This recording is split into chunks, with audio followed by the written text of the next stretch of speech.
What was it about Alan Bennett that really that you loved?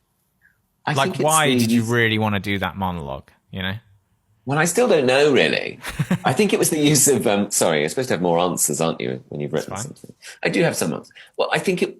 I think it was about. It was a. He writes about sort of suburban um, people in the sort of upper working classes, low middle classes, um, whatever that means. You know, that's quite. I know it's the ideas of class. I think are quite difficult sometimes to examine.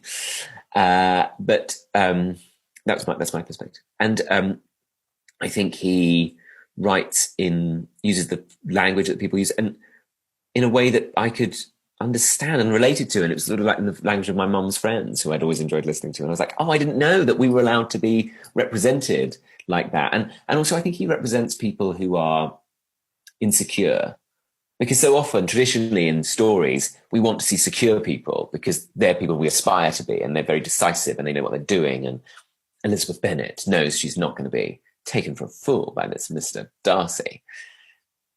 And all of that. And people are very, posh people always seem to be like, yeah, okay, do this now. Right. Okay, great. Sure. Okay.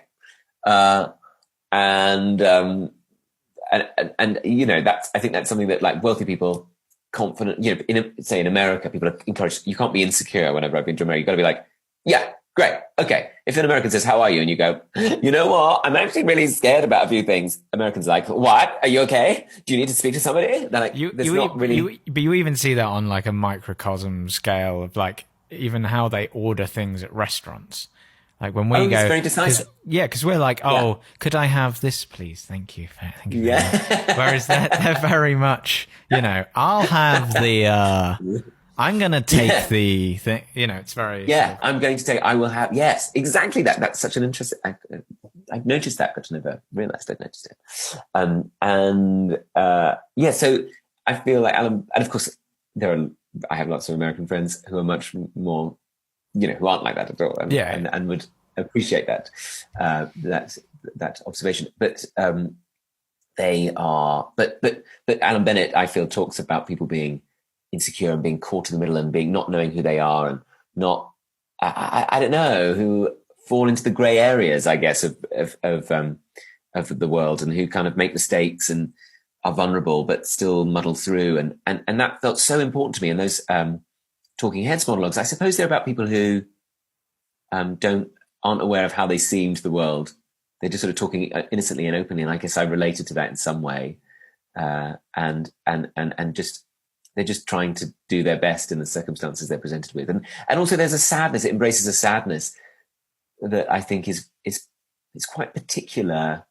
I'm gonna generalize here, I know, but I felt I related to, and it felt quite particular to my kind of uh, whatever background that I would describe, like my background, which is essentially working class London and working class Irish, a sadness that is about something that it's just sort of that you have to acknowledge sadness in the world because you can't fight it, I suppose.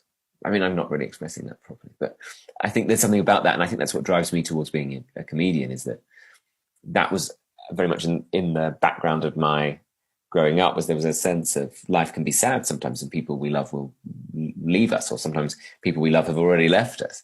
And I suppose I grew up with that as a background, and I feel like that's very much in a lot of Alan Bennett's work, and Victoria Wood, I would say, as well. And I think it goes back to Philip Larkin, and I think it extends into Peter Kay. A sense of like I say, a sort of human sadness, which I think, again, confident posh people tend to be like, well, yeah, they died, so yeah, so great, Jim, but we're going skiing, so that's brilliant. Whereas I think if for ordinary people, normal people, you have to be aware of that sadness. You have to try and own it in a way, and kind of, I felt that for me, being a comic, I think, is a response to that as well, because I felt like I feel like it's about going. We acknowledge the sadness, but we try and laugh through it. It's a way of coping. That's what drives me towards comedy. It's not. I've never really been interested in jokes or being funny per se. I just think it's a way of coping with every day. That's what I think comedy is.